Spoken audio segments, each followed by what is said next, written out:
Hi hello ನಮಸ್ತೆ friends, welcome back to my YouTube channel Phalguni creators. ಇವತ್ತಿನ ವಿಡಿಯೋದಲ್ಲಿ ನಾನು ನಿಮಗೆ ತೋರಿಸ್ತಾ ಇರೋದು ದನಗಳಿಗೆ ಅಂಥೇಳಿ ನಾವು ಜೋಳ ಹಾಕಿದ್ದೀವಿ. ಇದು ಭೂಮಿ ಉಳುಮೆ ಮಾಡಿ ಹಾಕೋದು, ಅಂದರೆ ಎರ್ಚ್ತೀವಿ, ತುಂಬ ಹತ್ರದಲ್ಲೇ ಎರ್ಚ್ತೀವಿ, ದನಗಳಿಗೋಸ್ಕರ ಅಂತಲೇ ಹಾಕೋದು. ಇವಾಗ ನಾವು ಭೂಮಿನ ಉಳುಮೆ ಮಾಡಿ ಬೆಳೆ ಹಾಕಿದ್ದೀವಲ್ಲ, ಸೊ ದನಗಳಿಗೆ ಮೇವು ಇರಲ್ಲ, ತುಂಬ ಕಡಿಮೆ ಇರುತ್ತೆ. ಹಾಗಾಗಿ ನಾವೇನು ಮಾಡ್ತೀವಿ ಅಂದರೆ ಊರ ಹತ್ತಿರದಲ್ಲಿ ಹೊಳೆ ಇದೆ. ಸೊ ಹೊಳೆಗೆ ಕರ್ಕೊಂಡೋಗಿ ದನನ ಮೇಯಿಸ್ಬಿಟ್ಟು ಮೇಯಿಸೋದು. ಸೊ ಸಂಜೆ ಟೈಮಿಗೆ ಮೇವು ಬೇಕಲ್ವ, ಸೊ ಒಣ ಮೇವು ಅಂತಿರುತ್ತೆ. ಅಂದರೆ ನಾವು ಜೋಳನ ಕಟಾವು ಮಾಡ್ತೀವಲ್ಲ, ಆ ಟೈಮಲ್ಲಿ ಜೋಳ ಸಿಪ್ಪೆನ ಶೇಖರಣೆ ಮಾಡಿ ಇಡ್ತೀವಿ. ಅದನ್ನು ಕೂಡ ದನಗಳಿಗೋಸ್ಕರ ಅಂತಲೇ ಶೇಖರಣೆ ಮಾಡಿಡೋದು.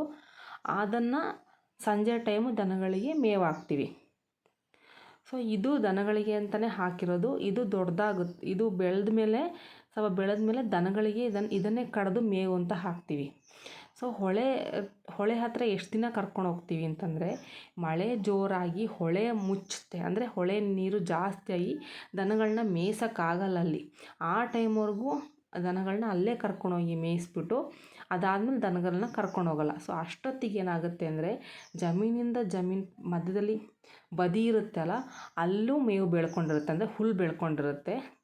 ಆಮೇಲೆ ಬೆಳೆ ಹಾಕಿದ್ದೀವಲ್ಲ ಜೋಳ, ಅದರ ಮಧ್ಯದಲ್ಲೂ ಹುಲ್ಲು ಬೆಳೆದಿರುತ್ತೆ. ಸೊ ಅದನ್ನೇ ಕಡಿದು ದನಗಳಿಗೆ ಮೇವು ಅಂತ ಹಾಕೋದು ನಾವು. ಇಲ್ಲ ಅಲ್ಲಿ ಕಟ್ಟಾಕಿ, ಅಂದರೆ ಬೆಳೆ ಬೆಳೆದಿರೋ ಮಧ್ಯದಲ್ಲ ಬದಿನಲ್ಲೇ ದನಗಳನ್ನ ಕಟ್ಟಾಕಿ ಮೇಯಿಸ್ತೀವಿ. ಇಲ್ಲ ಹುಲ್ಲನ್ನ ಕಡ್ಕೊಂಬಂದು ಹುಲ್ಲನ್ನೇ ಹಾಕಿ ಮೇಯಿಸೋದು ದನಗಳಿಗೆ. ಸೊ ಇದು ದನಗಳಿಗೋಸ್ಕರ ಅಂತ ಹಾಕಿರೋ ಜೋಳ 10ರಿಂದ 15 ದಿನ ಹಾಕಿಬಿಟ್ಟು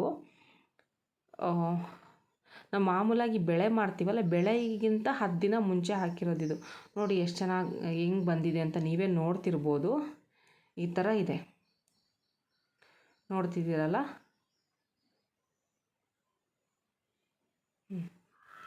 ಪೂರ್ತಿ ಎಷ್ಟು ಹಸಿರು ಕಾಣಿಸ್ತಿದೆಯೋ ಅಷ್ಟು ಜೋಳನೇ ಹಾಕಿರೋದು. ವಿಡಿಯೋ ಇಷ್ಟ ಆಗಿದ್ದರೆ ಲೈಕ್ ಮಾಡಿ, ಶೇರ್ ಮಾಡಿ ಹಾಗೂ ಸಬ್ಸ್ಕ್ರೈಬ್ ಮಾಡಿ ಫ್ರೆಂಡ್ಸ್. Thank you.